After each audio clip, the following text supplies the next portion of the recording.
Hello friend, જય શ્રી કૃષ્ણ. કેમ છો બધા? આજે મેં બનાવી છે દાળ ઢોકળી.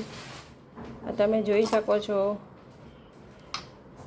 આમાં મેં દાળ રાખી છે. એના માટે કે ગરમ ગરમ ઢોકળી નાખીને ખાઈ શકાય. તમારે જ્યારે ગરમ ખાવી હોય ને ત્યારે તમે ખાઈ શકો. એટલા માટે દાળ અલગ કાઢી છે અને ઢોકળી પણ અલગ બનાવી છે. અને આ ગરમ દાળ રાખી છે એટલે દાળ ઢોકળીમાં નાખી દેવાની આમાં, અને પછી ગરમ ગરમ ખવાય. એટલે અલગ રાખી છે દાળ. અને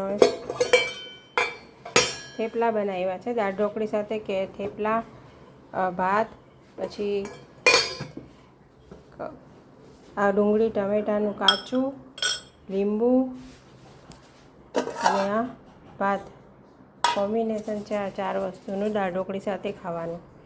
અને ઉપરથી દાણા નાખીને ખાવાના.